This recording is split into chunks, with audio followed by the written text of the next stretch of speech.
गिबि गिबियावनो बयनिसिमबो आंनि गोसो गोरबोनिफ्राय खुलुमनायखौ जासिहरनाय थाबाय। दिनै नोंथांमोननि सिगाङाव आं मोनसे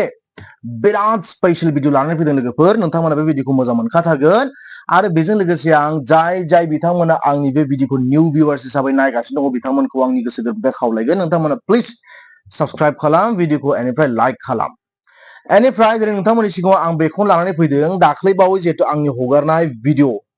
नङा होमबा, जास्ट सानथामनि सिगाङाव हगारनाय भिडिअ, बेवहाय आं माने गोबां भिउवार्स मोनदों आरो दै, स्पेशली आंनि चेनेलनि थाखाय आरो more than 50,000 भिउवार्स मोनदों आं। बे आंनि थाखाय बहुत गोजोननायनि बाथ्रा आरो आं बहुत खुसि जादों आरोना। मानो होननानै बुङोब्ला बेनि सिगाङाव हगारनाय जितु भिडिअ आंनि बेवहाय माने भिउवार्स गैया, एकदम भिउ गैथारा, बिराद खम फैयो आरोना। दाखालिनि भिडिअ आं एसे भिउवार्स मोननानै गोजोननाय मोनदों आरो बेयो जाबाय नोंथांमोननि अनसायनाय, नोंथांमोननि अननायनि थाखायल' जादों आरोना। तो जेखियानो जादोला दिनै जिहेतु आंनि सावरायनो लानाय नोंथांमोनजों जाय बाथ्राखौ सावरायनो लागोन बे टपिकआ जाहैबाय दाख्लै बावै जितु हगारनाय भिडिअ नङा होमबा, बेवहाय सासे बिथाङा आंनाव मोनसे बिराद स्पेशल माने सोंथि सोंहरदों आरो दै। सोंथिया गुसुंथार आरो बेल' नङा, ओरैनो 100निबो बारा कमेन्ट्स फैदों। तो बेनि गेजेराव आं मोनसेल' सोंथि लादों आरो ना, मोनसेल' सोंथि लादों, ओमफ्राय सोंथियाबो बिराद गुसुं, अब्लाबो बे सोंथिनि फिननाय होनाया एसेबां माने गोरलै नङा आंनि बेलायाव। बेनिखायनो आं बेनि बागै सावरायनो गोनां एसे दं होननानै आं सानो आरो बेनि थाखायनो आं दिनै बे भिडिअखौ माने बानायनाय जादों आरोना। तो बेयाव बिथाङा सोर बिथांमोन बियो सोंगिरि, आं बेनि मुंखौबो मेनसन खालामगोन बेवहाय आरो बेनि जितु कमेन्ट बेखौ आं स्क्रिनशट खालामनानै बेवहाय आंनि भिडिअआवबो होगोन आरोना। तो बिथाङा जाबाय माइब्रा एक्स वाइ जेड। बिथां माइब्रा एक्स वाइ जेड बिथाङा आंनाव मोनसे सोंथि सोंदों। बे सोंथिया जाबाय मानो बिदि खारो, मानो बिदि खारो। दा ओरैबायदि मोनसे प्रब्लेम जाबाय बेवहाय, जाय बिथांमोना आंनि निउ भिउवार्स, दा बेफोरथ' मिथिला नङा होमबा, बिथांमोनाथ' मिथिला जे मानि बागै बे सोंथिखौ सोंखो नङा होमबा, बे सोंथिखौ मानि बागै सोंखो। नाथाय मानो बिदि खारो होननानै बुङोब्लाथाय जोंनि खर'आव एसे ताल मोनो आरोना, माखौ लानानै सोंदों नङा होमबा। दा बेनिखायनो जाय बिथांमोना माने बुजिनानै मोनाखै बा मानि बेलायाव बे सोंथिखौ सोंदों, आं बिथांमोनखौ खावलायगोन नोंथाङा प्लिज दाख्लैबावै आंनि हगारनाय जितु भिडिअ बेवहाय थांनानै नाय, अब्लानो बुजिगोन मा रावखौ लानानै एबा मा जाथायखौ लानानै जे बिथाङा बे सोंथिखौ आंनिसिम सोंहरदों आरोना। ओरैनोथ' बहुत गोबां दं सोंथिया, खिन्थु अब्लाबो आं बेखौ एसेबां माने माबा खालामासै आरो, जिहेतु लगभग माने सेम टाइपनि कुइसन नालाय। तो बेवहाय आं बे मोनसे सोंथिखौ माने स्पेशल नांदों आरोना, बेनिखायनो आं बे सोंथिखौ लादों आरो। ओमफ्राय जाय बिथांमोना माखासे कमेन्ट खालामदों बिथांमोनखौ आंनि कमेन्ट सेक्सननि गेजेरजों रिप्लाइ खालामनो थाखाय नाजादों। रिप्लाइबो खालामदों साफा सानैखौ, बांद्रायखौ खालामाखै, माने बांद्राय खालामनाय जायाखै आरो, बिनि थाखाय नोंथांमोना गाज्रि दामोन। बेनिफ्राय दा ओरैबायदि मोनसे खोथा जे बिथाङा जिथु सोंथि सोंदों नङा होमबा, जे मानो बिदि खारो। तो बे सोंथि सोंनायनि जाहोना जाबाय जिहेतु जोंनि बे बर' समाजफोराव सोलिबाय थानाय मोनसे जाथाय, मिथिबायना, स्पेशली जाय आइजोफोरखौ लानानै सोलिनाय नङा होमबा। खिन्थु आं जेन्डारखौ लानानै बेहाय बाथ्राखौ बुङा, अब्लाबो माने बै सोंथि सोंनाया जितु आइजो माहारिखौ एसे माने टारगेट खालामनानै सोंथि सोंनाय जादों नालाय, तो बेनि बागै आं एसे बुंगोन आरो। तो बेवहाय माने जितु आथिखालनि जितु जोंनि बे समाजाव सोलिबाय थानाय नङा होमबा, फिसा फिसौ गोनां आइजोफोरा, गिदिर गिदिर फिसा फिसौ थाखानाय आइजोफोराबो खायफा खारो, ओमफ्राय उन्दै उन्दै जिहेतु गथ'फोर थानाय नङा होमबा, बेफोरबायदि आइजोफोराबो खारो गुबुन हारिनि सेंग्राफोरजों बा बोराय सोरजों खारो पात्ता गैया, बारा पात्ताबो मोना सोरजों खारो। नाथाय बे बाथ्राखौ लानानै बिथाङा सोंथि सोंदोंमोन आरो। एसे लाजिथावना नङा होमबा, जिखुनु एसेबां हाबा जाखानानैबो जुदि फिसाय थासेयावबो जुदि न'खौ गारनानै खारोब्ला, जिहेतु न'आव थानाय फिसायानो जा बा सोरबा बिसि जाय माने गारनानै खारबाय फिसाया नङा होमबा, बिनि बेलायावथ' संसार जानायनि बेलायावथ' प्रब्लेम जाखागोन ना, जेखा जादोंला रावा बे नङा। तो बाथ्राखौ आं बेखौसो सावरायगोन जे बिथाङा बे सोंथिखौ सोंनायाव आंनिफ्राय बिनि फिननाया माबोरै जाथावगौ नङा होमबा, माबोरै जाथावगौ। तो बेनि बेलायाव आं बेखौनो बुंगोन,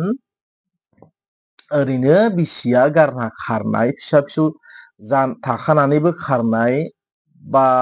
जिखुनु हाबा जाखानाय आइजोआ खारनायनि गुदियाव माने गोबां जाहोन दं दै, बहुत जाहोन दं। बे जाहोनखौ जों खिन्थाजोबनो हाया, खिन्थु आंनि बुजिनायाव आंनि मोन्दांथियाव बेफोरो मा जानो हागौ, बे जिनिसखौसो आं नोंथांमोनजों बे आंनि भिडिअ शेयार खालामदों आरो दै लोगोफोर। गोरोन्थि जायोब्लाथ' निमाहा होखानांगोन आरो गोरोन्थियाबो जाखागोनबो जानो हागौ, सोरनिबा माइन्डआव हाबनोबो हागौ नङा होमबा। तो जेखियानो जादोला, तो आं बेखौनो बुंगोन, बेवहाय बिदि खारनायनि गोबां जाहोन दं। बेफोर जाहोननि गेजेराव आंनि बेलायाव आं साननाय बायदियै नोंथांमोनखौ फोरमायगोन, बे जाबाय मा मिसआन्डारस्टेन्डिं। बुजिलायियानो बयनिख्रुइबो मेन रिजन होननानै आं सानो आरोना बिसि फिसायनि गेजेराव जुदि बुजिलायनाय गैया अब्लाथाय डेफिनेटलि नांलाय खमलाय सोमजिगोन दावराव दावसि सोमजिगोन आरो जेब्ला दावराव दावसि सोमजिगोन अब्लानो न'खराव गोरोबलायनाय गैयै जागोन आरो बिसि फिसाया माने एरा एरा जागोन आरो बिसि बुंबाथाय फिसाया खोनासङै फिसाया बुंब्लाथाय बिसिया खोनासङै बेफोरबादि माखासे कन्डिशना माने नुजाथिफैयो आरो बेनि अनगायैबो माखासे जानो हागौ फिजिकेल रिलेशनशिप नङा होमबा आनसेटिसफाइड विथ सेक्स लाइफबो जानो हागौ नङा होमबा बेबो मोनसे रिजन जानो हागौ दे बाट एसेबां बेखौ आं एसेबां मेजर सानाखै बेसेबां सैथो नाथाय बेफोरबो जानो हागौ खोमा दा आं बेनि सायाव एसेबां बुंनो हाया बाट बेबो जानो हागौ मोनसे रोखोमनि जेंना बै आइजोफोरनि जाय बिथांमोना खारो मिथिबायना जाय बिथांमोना फिसा फिसौ थाखानानैबो फिसाय थाखानानैबो खारो बिथांमोना आनसेटिसफाइड विथ सेक्स लाइफआवबो खारो जानो हागौ बेबो one of the reason I think जानो हागौ आरो एसेबां सियर नङा आङो आरो बेनि अनगायैबो खारनायनि जाहोन दं डमेस्टिक भायलेन्सबो जानो हागौ न'खराव बांद्राय प्रेसार होनाय बिहामजो जा बा सोरनिबा मा बुङो बेखौ सोरनिबा बिसि नङा होमबा बेवहाय बांद्राय जुदि डमेस्टिक भायलेन्स जायोब्लाबो बेनिफ्रायबो माने एकदम उदां मोननो थाखाय बेनिफ्राय फ्रि जानो थाखाय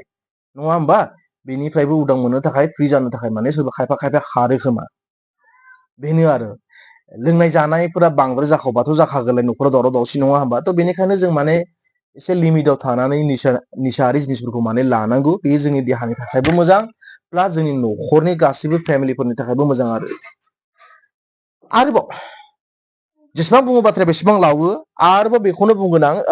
यस आरोबाव जोंनि जिथु बर' न'खर होननानैबो बुंजाया जिथु माने खायफा न'खराव आरो नङा होमबा बुंनो थाङोबाथाय बांसिन मेक्सिमाम न'खरफोरावनो आरो फाइनान्सियेल प्रब्लेमाथ' थाखाजोबो नङा होमबा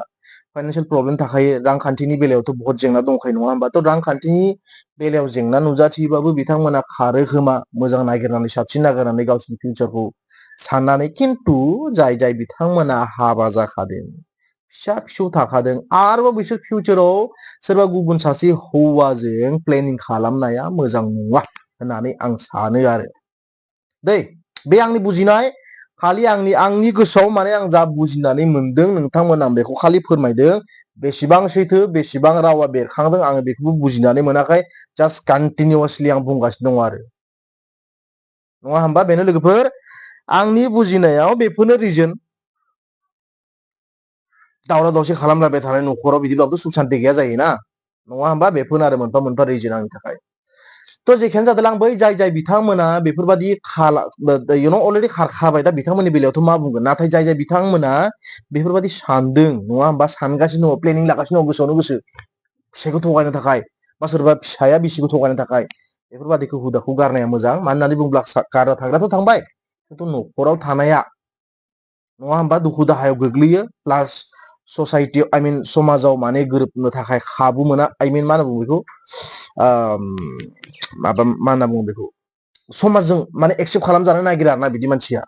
नङा होमबा मिनिजागोन नङा होमबा आरो बे नोंनि थाखायसो जागोन जाय बिथाङा गारना थांगोन बेनि थाखायसो जायो बेफोरबायदि जाहोना थ' बेनिखायनो बेखौ इगनर खालामनांगौ जोङो नङा होमबा बुजिखा रोंखा राखा जानानैबो मानोथो बेफोरबायदि खालामनो अक्रामि आखु दिन्थिनायाथ' मोजां नङाना बुजिखानानैबो थ' जेखियानो जादोला बांद्राय गोबाव खालामला आं बै सासे बिथाङा सोंनायनि थाखाय बे भिडिअखौ आं दिनै लाबोदों बेसेबां रावा बेरखांदों आं बेखौ बुजिनानै मोनला खालि जोबथायाव नोंथांमोनखौ आं बेखौल' खावलायगोन जाय बिथांमोना आंनि निउ भिउवार्स नोंथांमोना प्लिज भिडिअखौ